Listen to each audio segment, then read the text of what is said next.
Hello YouTubers, and I am MrGamesKnight with a review of Kick-Ass 2. Now before you go on and watch the rest of this video, what I warn you right now, there is plenty of spoilers, so if you have not seen the film, I say go see it before you watch the rest of this review.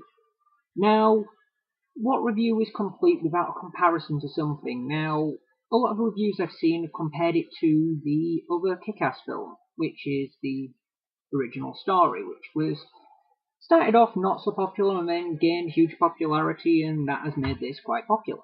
But I'm not wanting to compare it to the old film, the original film. I want to compare it to the graphic novel of which it's based on.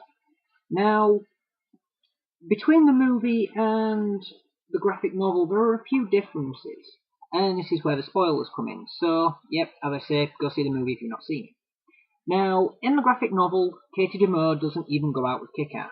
She doesn't even acknowledge he exists. So, the scene which involves Katie Demore slapping him in the face over Mindy, yeah, that doesn't happen in the graphic novel. That is a new scene and a new kind of twist on things. It's not a bad way of going about things, and the movie still gets to where it needs to go, so there's no real judgment on it. In the graphic novel, there isn't any kick-ass night bitch romance, if you could call it, fooling around. That's a better word. That doesn't happen in the graphic novel. It's a nice touch. It adds a bit of humour to it, and it's pretty funny. So yeah, a nice addition to the movie. And I don't know if we'll do anything in Kick-Ass 3 because it's actually getting released as a graphic novel as we speak. So yeah, it's going to be interesting to see where that goes if it is in Kick-Ass 3. Insect Man wears a mask in the graphic novel, and he's a police officer. That's why he wears a mask, so he doesn't get identified. Doesn't mention his sexual orientation in the graphic novel, whereas in the movie, he's got no mask. He basically says he's open with himself because he's gay, which is good. They've got a nice demographic in the entire Justice team. So you've got females, males, gay male. It's all good. And you've also got a dog as well. Anyways, Ass Kicker's outfit is different in the graphic novel. It's more a leatherette kind of outfit, not like the mock Kick-Ass outfit, which is reverse colours in the movie. It's still pretty funny, but in the graphic novel, he doesn't actually join the motherfucker's team. He doesn't even touch it with a barge pole. So it's going to be interesting to see where Kick-Ass, the movie, actually takes it in Kick-Ass 3, because in the movie, Todd, or Ass Kicker, is responsible for Dave Lazuski's dad's death. Inadvertently, anyway. The death scene of Colonel Stars and Stripes in the graphic novel, it is much more brutal. And in the graphic novel, he's killed pretty much in the same way. He is beheaded like in the film, but the after scene, now this may be in the outtakes or bonus footage on the DVD when it's released, but they kill the dog and replace his head with the dog's head, and then leave it there for the police to see and as a symbol of don't fuck with us. Anyways, the carnage scene. Now, by the carnage scene, I mean the one where the motherfucker goes to Night Bitch's place and the rape scene happens. Now, in the graphic novel, it isn't Night Bitch who is a victim to that. It is actually Katie Demore, because in the graphic novel, Chris Domingo finds out that Kick-Ass, or Dave, has a big crush on her, and he wants to destroy his world. So Katie is the one who is on the receiving end of it, not Night Bitch. Also, in the opening scene of it in the graphic novel, 4 kids, 3 boys, 1 girl, are mowed down by the motherfucker's gang with an Uzi. I can see why they didn't put this in the film, but yeah, I can't judge them for not putting it in. Obviously, with like school shootings and the like, yeah, it's obviously not in there for that reason, and for that reason, I can respect the movie makers not putting it in. The final one is not necessarily a difference, but just a slight difference. Mother Russia is just as badass in the graphic novel as she is in the movie. And in the graphic novel and the movie, in that scene, she does kill 10 people in both of them. But 2 of them are not killed in the graphic novel with a lawnmower. That's just a small addition to show how badass Mother Russia actually is. And to be honest, it portrays her as much more brutal, and it does a really good way of it. The mood of the actual scene is exactly the same, except with the bit of comedy with Chris in Night Bitch's room, which is quite entertaining, I might add.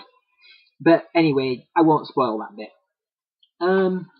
The final fight scene now, in the graphic novel, it actually happens in Times Square, and that's where it differs, because after the chase scene, and they find out where the motherfucker's hideout is, they go in there and massacre a load of villains. Now, after that massacre, they use the pliers, as implied in the movie, to get information that Times Square is their target, and that's where the mass combat happens. Now, I can see why they didn't do this in the movie, because in the movie, trying to get a mass fight scene down in Times Square in America, I don't see that happening, them closing off the entirety of Times Square for the scene. That's not going to happen. So the limitations of the film would be putting it in the motherfucker's hideout, which they did rather well, and bore similarities to what plays out in the graphic novel and in the movie. In the graphic novel, Mother Russia's death is different, in that adrenaline is not needed by Hit Girl. It's not needed at all. Instead, it's a distraction by Battle Guy and Kick-Ass finding out how Hit Girl's faring against Mother Russia.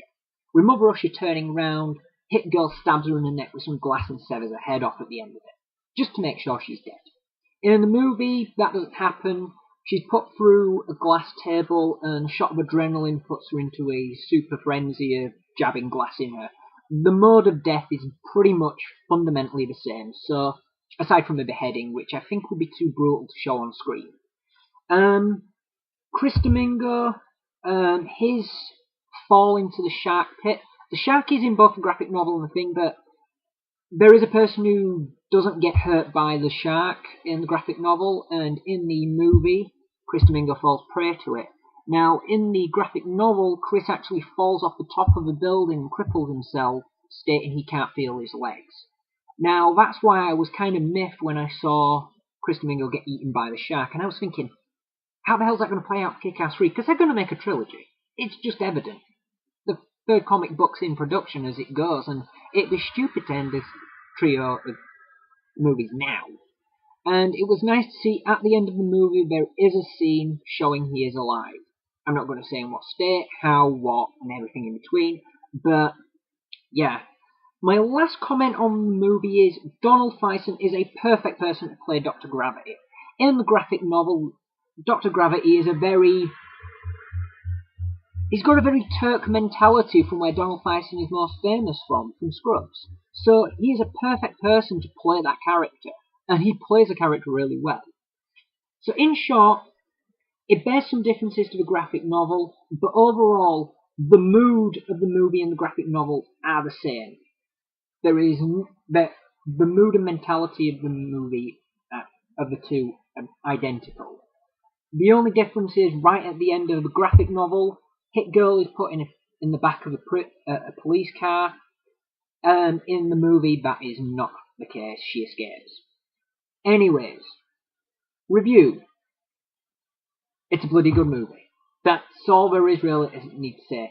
I'm a great Kick-Ass fanboy. I love the graphic novels and I love the films, and Kick-Ass 2 was no letdown. It played the graphic novel pretty much to a lot of it, and for what things they couldn't do, they did a good similarity. So, my review? Go see that film. You will enjoy it. If you are a Kick-Ass film, go see it. If you are a superhero film fan, go see it.